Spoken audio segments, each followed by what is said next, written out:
Lafayette, Indiana, for the Purdue pregame show here.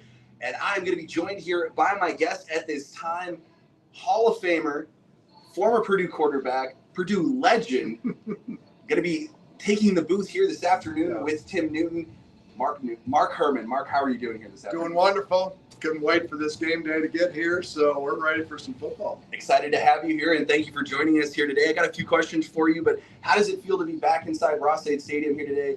I know you've been here a few times before, but how does it feel to be back here today, getting ready to get on the call? Well, it always gets your heart pumping a little bit to come inside the stadium, and looking forward to the broadcast today, but looking forward to this year's version of Purdue football and Ryan Walters' second year. Yeah, and I was going to ask you, how do you feel about Ryan Walters here going into year two? The year one, the transition from the previous coach.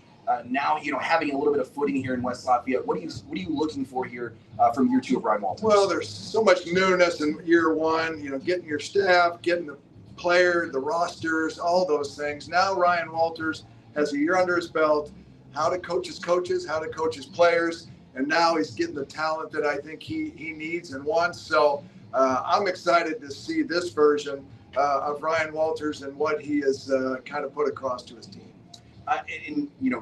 Obviously you've been able to see the team looking at what they've done, in the off season here, getting ready to, put it on the field here today. But what's something that's really stood out to you with this 2024 team that you're excited to see on the field? Well, a couple things. The size in the offensive line has been upgraded.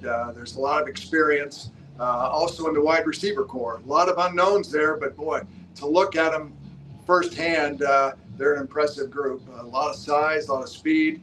So you got to feel like one-on-one matchups will be in these guys' hands, and also how Hudson Card will progress this year.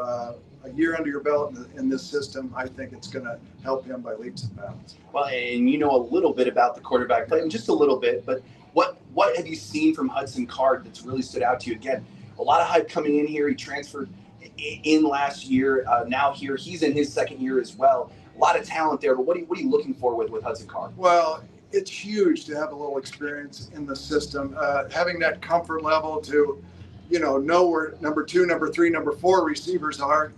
It probably didn't come naturally last year because everything's so new, but I think he feels stronger this year. He feels more in comfort with his teammates. So I expect a big year out of Hudson. If he can stay healthy, I think with the upgrade in the offensive line and the receiver core, I think nothing but good things for Hudson. Absolutely. And as you said, the bigger offensive line, Marcus Embo kind of anchoring that offensive line. That's huge moving forward, and that's the Boilermakers have been struggling the last couple of years, with that consistent offensive line. On the other side of the ball, though, defensively, what have you seen from the defense here in year two that's kind of an upgrade here for this season? Well, no question, speed in the secondary and size. I think you've got a couple of transfers from Georgia. Nyland Green won't play today, but I think there's some good-looking athletes back there. Ryan Walters wants to play man-to-man coverage. Now he's got guys that can run with guys all over the field. Pass rush will be a little concerned with Nick Scorton exiting the program, but I think Will Helt and Shita Sila, all these guys, new guys, but I think these are going to be names that you're going to remember during the year. Absolutely. And in the first year of the expanded Big Ten now, the conference going from sea to shining sea, how do you see Purdue stacking up here in this, expanded Big Ten conference now, adding those 4 teams from the West Coast? Yeah, the pundits early have said Purdue's going to be near the bottom, and that's certainly served as motivation for Ryan Walters and his team. But I see this team stacking up competitively. Yeah, the upgrade in the schedule and athletes coming in from the West Coast, it'll be a big challenge.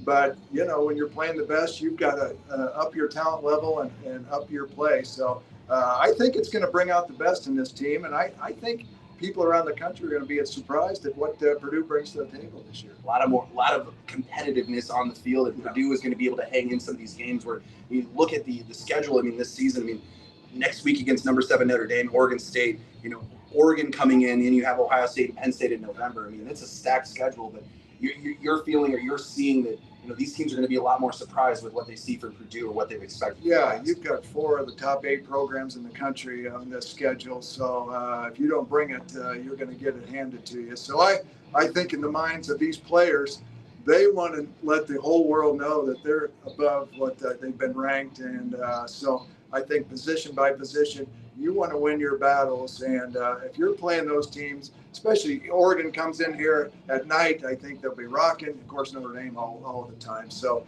I think it's a great opportunity, and I think they wouldn't want it any other way.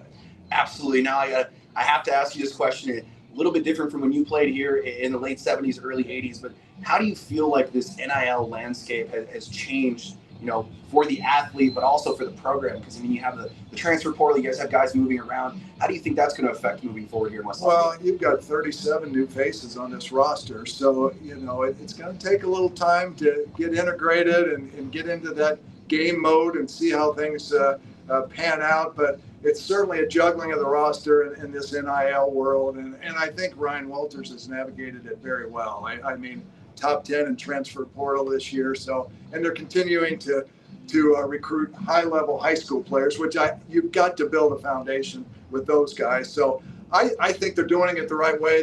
They've embraced NIL and what's out there, and they're moving forward and trying to do the best they can. Absolutely. And thank you here for joining us here on the pregame show this morning. Pleasure. Before I let you go, though, I have to get a prediction for today. What do you think we're going to see here out of the field, Boilermakers and Sycamore? Yeah, I think I feel good about this matchup. I think Indiana State will come in game, but they just don't have the athletes. So I feel like 42-10 kind of game today, and I think Purdue gets to see a lot of folks on the field through the roster.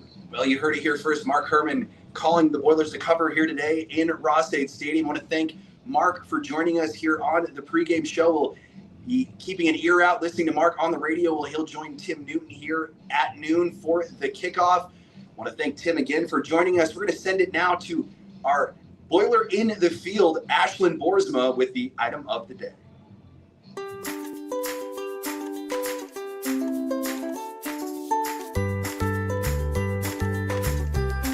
Hey Craig, I'm here at the Purdue Team Store on Northwestern Avenue with today's item of the game, celebrating Ag Day. This black t-shirt honors two great Purdue traditions, football and agriculture. Today's game sponsor is the College of Agriculture, and you can be a part of it by picking up yours today. You can get your Ag Day t-shirt here at the team store or at kiosks around Ross-Ade Stadium. Back to you.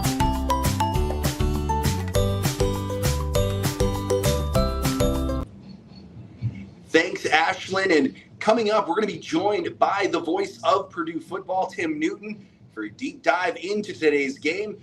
But first, before we get to that, earlier this week, I talked with Ryan Walters about the importance of getting the season off to a good start.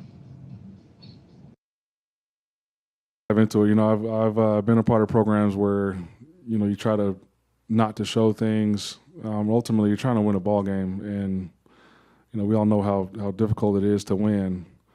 And also, I think the more you show, especially early in the season, the more your opponent has to work on.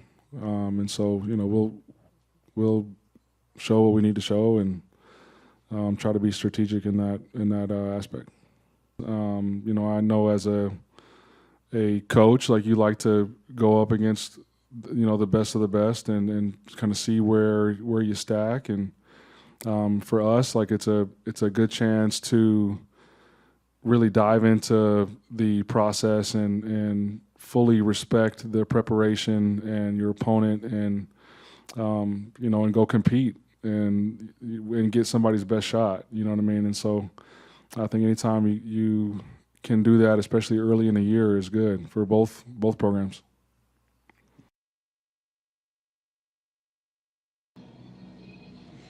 We are now going to be joined by the voice of Purdue football, Tim Newton, here on the pregame show. Good morning, Tim. How are you doing this afternoon?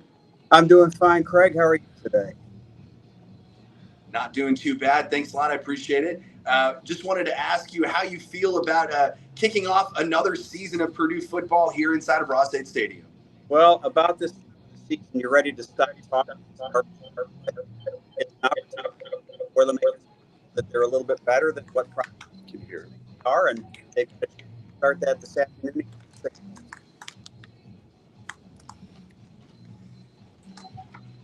There we go, Tim. Now I got you. I would have said I just said something completely brilliant. I don't know what I said, so I think the for Purdue to really show that maybe the prognosticators have this team pegged a little bit wrong. I think there is more talent here than what people are giving credit for. But when you have 37 new faces, I think for some people it will be a wait and see approach. Well, and that's something that we just talked about, Mark Herrmann, is that new faces coming in, and you have to get those new faces acclimated. And that's the hardest part, is getting them ready to play and getting them ready to play as a unit. And so who's somebody, a new face that you've seen come in that you're really excited about seeing on the field?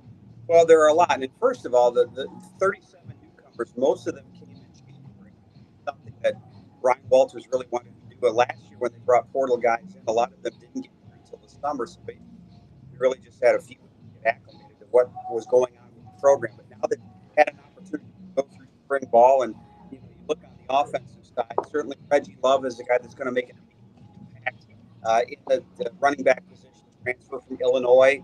He played his high school football for Corey Patterson, who's the wide coach for Purdue. So the Boilermaker staff saw him at Illinois. They were very familiar with him and happy to bring him on board. One guy who's we're not going to see today, but I think we're all excited to see Corey Stewart at the left tackle spot. He's the all first team max selection from Ball State. He's out with an injury today, but he should be back in time for the Notre Dame game. On the defensive side, Salah at one of the defensive end, the rush end positions from Boston College, have a chance to come in and make an immediate impact.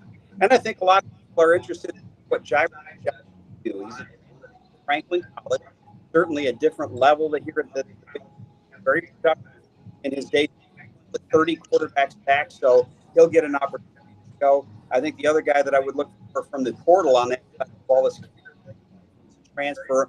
Started at Mississippi, roommate, he spent playing for Colorado, and you'll see him starting today in that nickel position, probably covering a lot. And the 1-2 punch with Makami and Love is going to be huge, especially with the bolstered up offensive line. And it's also going to give Hudson Card more opportunity to throw the ball. Yeah, I think, Craig, as I look at this Purdue, the thing I'm probably the most excited about is I think this is the best offensive line that Purdue's put out maybe in the last decade. And it's you look back when Purdue had great football players and great teams, where you had Drury, had Thornton and those guys had time to throw, and Mark Herrmann joining us later, played a great offensive line, gives you time to get those secondary receivers, and also the running game is going to be balanced. So I think the offensive line being improved and being deeper will help Hudson, will help the running game. Last year, look at how many times Purdue was unable to convert a 3rd and 1 or a 3rd and 2 or a 4th and 1. Hopefully this year that'll be a different story, because in the Big Ten, when the weather starts to get bad, you've got to be able to pound the ball in short yardage situations. Absolutely. And we're going to let you get ready to call the game here this afternoon at noon, but I need to get a prediction from you. I heard one from Mark Herrmann. What do you think the prediction is today here against the Boilermakers and the Sycamores? Nothing at the start. That's as much as I'll predict. It'll be a pretty one-sided game today. Indiana State really has struggled offensively, so I think it'll be a good tune-up for the Purdue defense. And I think if I would be surprised if State cracks into double figures today. Well, thank you so much for joining us here on the pregame show, Tim. Good luck to you this afternoon in the call, and we'll look forward to speaking with you here as this season progresses. All right. Thanks, Greg.